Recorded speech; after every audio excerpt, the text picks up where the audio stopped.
تو یہ ہے کہ سطر کا حکم واقعی ہم میں سے ہر شخص کو معلوم ہونا چاہیے۔ پہلے یہ کہ سطر کہتے کسے؟ سطر یہ ہے کہ جسم کے کچھ حصے ایسے ہیں جو شریعت کی روح سے ہر حال میں ڈھکے رہنے چاہیے، سوائے شوہر کے لیے بیوی، بیوی کے لیے شوہر۔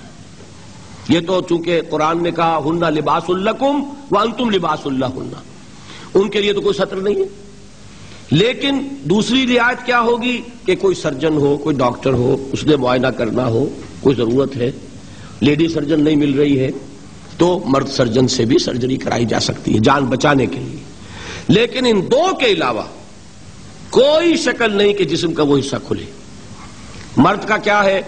ناف کے اوپر سے لے کر گھٹنے کے نیچے تک، ناف بھی نظر نہیں آنی چاہیے۔ بہت سے لوگ بالکل نہیں جانتے، احرام باندھا ہوتا ہے ناف اوپر نکلی ہوتی ہے، اس لیے کہ پتہ ہی نہیں۔ ناف جو ہے یہ سطر میں شامل ہے، اس کے اوپر ہونا چاہیے، کمر بند ہو یا تہ بند ہو جو بھی ہو، اس کے نیچے نہیں۔ اور گھٹنا جو ہے اس کے نیچے تک، گھٹنا بھی سطر میں ہے۔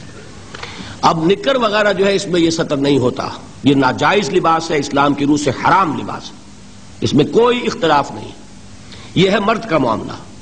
عورت کا معاملہ کیا؟ پورا جسم سطر ہے سوائے چہرے کی ٹکیا، ہاتھ یہ پہنچوں سے باہر، اور پاؤں ٹخنے سے نیچے۔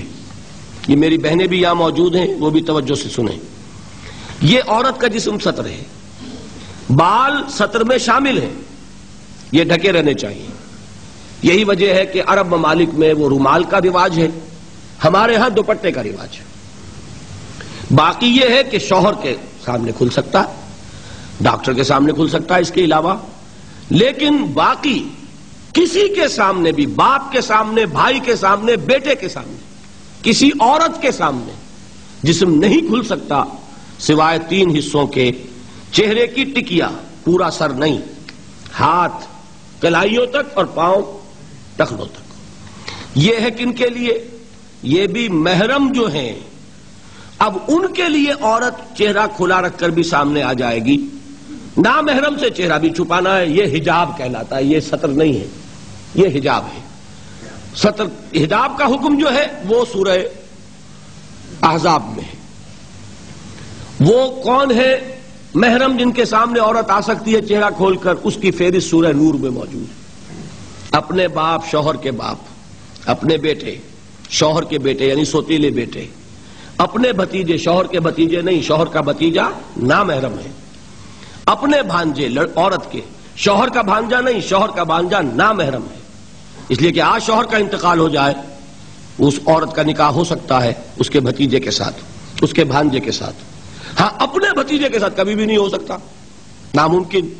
جو محرمات ابدیہ ہیں وہی محرم ہیں، جن سے شادی کسی صورت میں نہیں ہو سکتی۔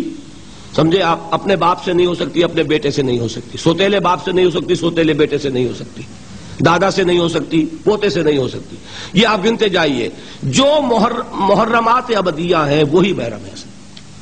ان کے سامنے عورت چہرہ بھی کھلا رکھ کر آ سکتی ہے، باقی کے سامنے آئے گی چہرہ چھپائے گی۔ یہ ہے اسلام کے احکام۔ اللہ تعالی ہمیں ان پر چلنے کی توفیق عطا فرمائے۔